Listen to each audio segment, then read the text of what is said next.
Hello and welcome to my easy to understand guide to Mr. Robot, the TV drama series and industry. This video is going to be particularly relevant for you if you are studying OCR A-level, as Mr. Robot is currently one of the optional set TV dramas for study on that specification. The programme was created and written by Sam Esmail. Sam Esmail actually based the character of Elliot on himself. He grew up loving technology and was fascinated by the idea of angry young people who wanted social change. Sam Esmail himself is Egyptian, and he grew up and was around during the time of the Arab Spring. So this whole idea of young people using technology to defeat dominant media industries and to create new narratives. He originally wrote the programme as a film, and he was really influenced by other similar films like Fight Club, American Psycho and The Matrix. So he had a real influence from other films that he enjoyed. The casting of Rami Malek would also have really helped draw in many audiences. He had already been in several successful TV programmes and films such as The Pacific and Night at the Museum. Since then, he's also appeared in films such as Bohemian Rhapsody. This means he has quite a big star persona, and this really helps to draw in audiences and create more publicity for the show. The show is produced by a production company called Anonymous Content. That is a US TV and film production company. They're known for quite dark quality TV dramas that are quite quirky and unusual. So things like 13 Reasons Why and the OA, a focus on kind of things like mental health, science fiction, technology. So they already had a history of these programs, and that may have pulled in some pre-sold fans of those shows. Anonymous Content also manage a range of actors, directors, writers and producers. So they have a lot of talent on board on their company that they would be able to use for shows like Mr. Robot. Sam Esmail really wanted to get the details correct for the show, so they actually hired a range of real tech experts to consult on the show in terms of script writing, continuity and realism. So people who used to work for the FBI, the CIA, people who were real hackers, and they actually give that show the realism that it has. They had quite a reasonable budget, and that meant they were able to film both on location and in studios for when they wanted studio-based sets. They couldn't quite afford to do some really big budget things though, so they couldn't shut down, for example, Times Square when they wanted to film there. Later on in the series, what they had to do was they had to go there really late at night, the day before a bank holiday, so that the Times Square area was going to be as empty as possible. And that way they were able to get some shots as though it was shut down. In America, the show was broadcast on the USA Network, which is an American cable channel. The channel is actually owned by NBC Universal, and NBC Universal is a subsidiary of Comcast. So Comcast is one of the biggest media companies in the whole world. And that meant that gives them a reasonable amount of ability to distribute that product, to really market it. The USA Network and in turn NBC Universal has really focused on previous TV dramas like Suits. It's focused on Monk, Psych, so lots of other kind of quite dark, quirky TV dramas.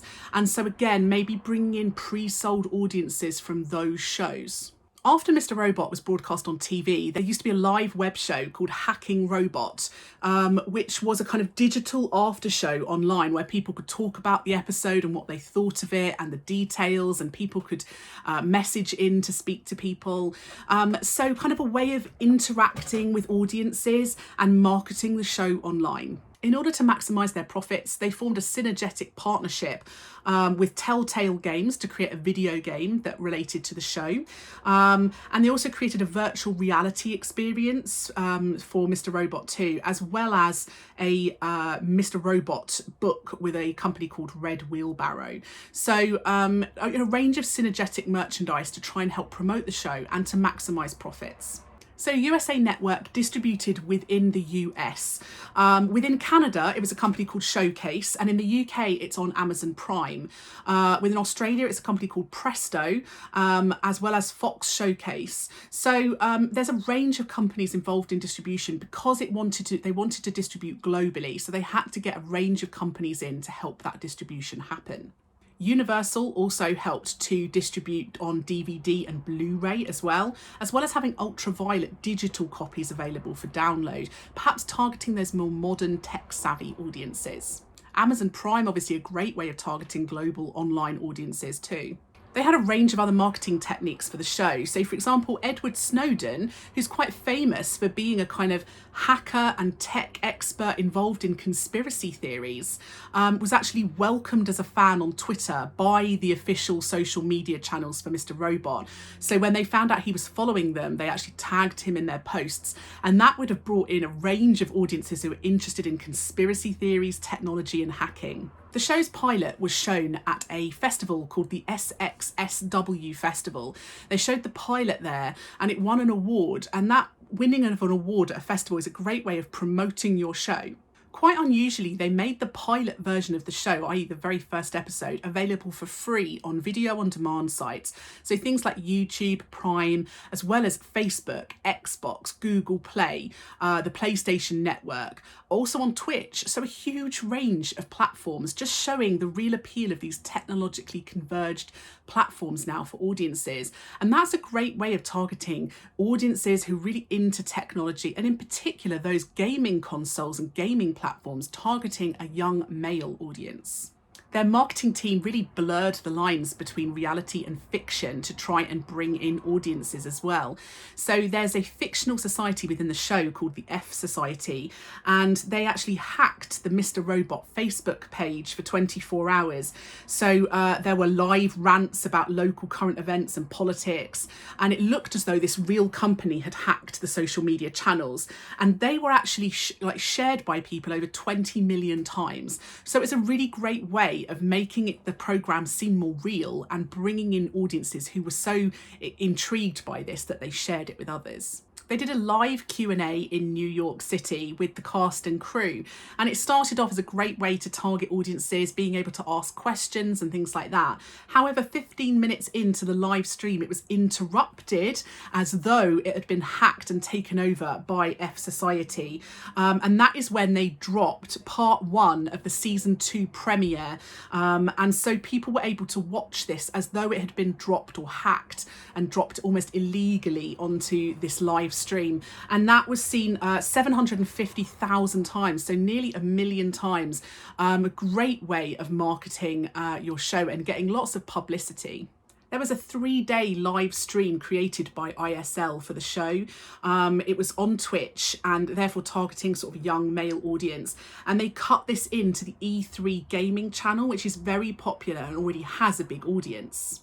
They cut it into the show bit by bit to make it seem like hackers were taking over every so often. And in those bits where the channel was taken over, they actually started deleting people's debts. So like paying off people's debts live on air. So again, tying in, introducing the narrative from the show, this idea of wiping out debt for people.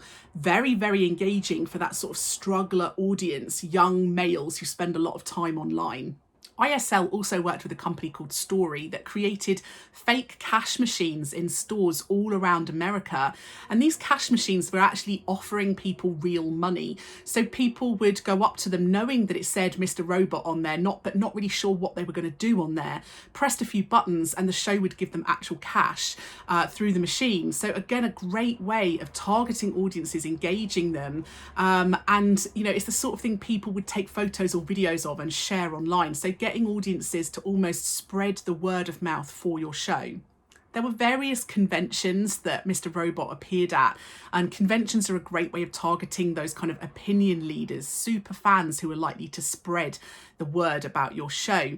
They actually had fake banks set up at these conventions. So in these conventions, people could sign up to these kind of fake bank accounts, and the bank accounts would then give them kind of fictional currency that they could use in the convention to buy souvenirs for Mr. Robot. So again, another great kind of guerrilla marketing style, viral way of driving publicity for the show. Ofcom is the regulatory board in the UK for TV and radio, but it does not regulate streaming sites like Netflix and Prime. And because Mr. Robot was on Prime, it meant that Ofcom have no power over the show. It means that shows on Prime can get away with more violence, more dark content than they could if they were on one of the more mainstream TV channels. It also means that even if the show is aimed at a more adult audience, a lot of children or young people may be able to get hold of the show on streaming sites. Amazon Prime do offer some warnings on the screen before they play Mr. Robot, but not a lot of audiences pay attention to these. So that was my easy to understand guide to Mr. Robot and industry. Please don't forget to check out my channel and subscribe for lots of other content that's going to be useful and relevant to you. And if there are any videos you would like that I don't already have, don't forget you can leave a comment below and I'll see what I can do.